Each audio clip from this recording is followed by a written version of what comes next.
The Daily Bread Devotions. Today's reflection with Pastor Jeff Elis Cupides. Good morning, Pastor Jeff. O, diba, sabi sa'yo mukhang malamig ang kinalalagyan ni Pastor. Good morning, Pastor. Ano bang magandang balita mo sa amin ngayong umaga? Uy, si Poy pala to. Good morning. Good morning, Pastor. Kay Ate Mase. Yan. Mukhang nakabakasyon lahat ng tropa natin. Good morning sa ating mga Tropang taga-subaybay. bakasyon. Well, anyway, meron tayo as always na magandang balita. No? I just want to share lang, last Sunday we celebrated po yung tinatawag nating Palm Sunday. And I want to highlight lang po, no? Papasok si Jesus yon sa Jerusalem, sakay siya ng donkey. Sumisigaw po yung mga tao, yung Hosanna, Hosanna, di ba? Blessed is the one who comes in the name of the Lord. Pero pag tinignan niyo po, those same crowd na sumisigaw ng Hosanna, Hosanna, okay, few days after, sila rin po'y sumisigaw, pero hindi na wine-welcome ang isang hari. They were shouting, crucify him. Grabe, no? Biglang nabago yung tono, na iba yung kanilang desire. Hindi kasi nag-fit si Jesus sa expectation nila. Akala nila he will be a political king, a savior that will fix their problem. Inisip nila, Messiah to that will solve lahat ng mga problema nila sa mga Romano. Pero nung hindi nangyari, tinanggihan nila ang pagtanggap kay Kristo bilang hari at sinabi nila, crucify him. Pero sa totoo lang, kung magiging honest po tayo as we reflect ng Holy Week, hindi ba ganito rin tayo minsan? We want control, not surrender. Lord, susunod ako sa iyo, pero i-bless mo itong mga plano ko. We want the blessing, but we don't want the authority of God. Kaya minsan ang mindset natin, Lord, i-bless mo ko, protect me, provide for me. Pero pag sinabi naman ni Lord, magpatawad ka, mag-let go ka, mag-obey ka, mag-wait ka, mag-bless ka ng iba, bigla ang hirap.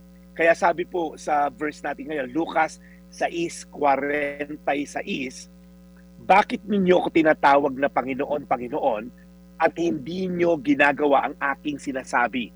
Ang verse po na to, yung nagsabi as we end, hindi dumating si Jesus para mag-fit sa maliit mong desire. Hindi siya dumating para pagbigyan yung kapritsyo mo. Dumating siya para maging Diyos. Minsan gusto lang natin siya na bilang Savior, iligtas tayo sa sakit, iligtas tayo sa hirap, pero we don't want Him as Lord.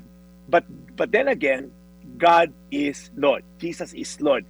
Hindi natin siya pwedeng makuha lang as Savior, pero ayaw mo yung Lordship niya. Kaya I want to challenge lahat po na nakikinig sa atin ngayon as we reflect ngayong Holy Week.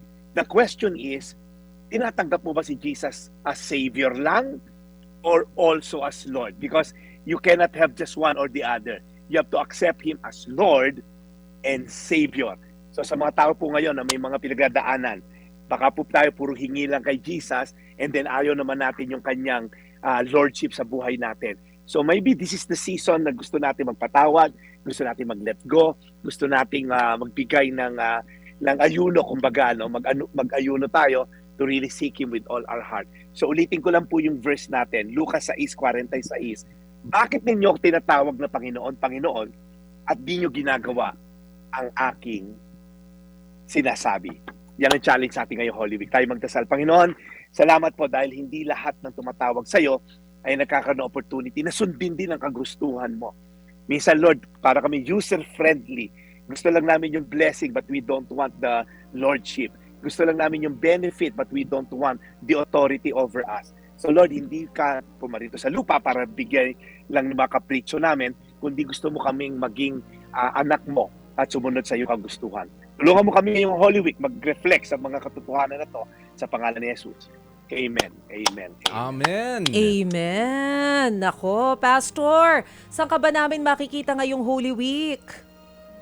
Yan. Alam mo naman, pagka Sabado po na 4:00, meron tayong worship service, yung Saturday 4 p.m. po ng Anchor Church. Yan po yung simbahan na aking nililid at hopefully magkaroon tayo ng chance pagkasama-sama. Sige po. Yan. Okay, magpapaalam na. Yan. Mas Sige. medyo malamig dito. Ayan. Oo Uy, nga ang ganda eh. naman ng view dyan, Sana Pastor. all. may kalamigan dito. So, Oo. kita-kita Parang tayo. nakita na namin kung nasan ka. Nakita namin May yung nakita flag. akong bandila sa background meron mo, ba? Pastor. Ay, nako. Oo, yun. Ayan na nga. Nako, maraming salamat sa iyo, Pastor. Buti pa dyan sa iyo, malamig. Oo. Dito sa atin naman, malamig naman sa loob ng opisina. Sa loob ng opisina. Thanks, Pastor. Ayan po, mga Sige ako kapatid. yung mamamahala mo na masend. Boy, ito po yung Daily Brad, your daily dose of inspiration.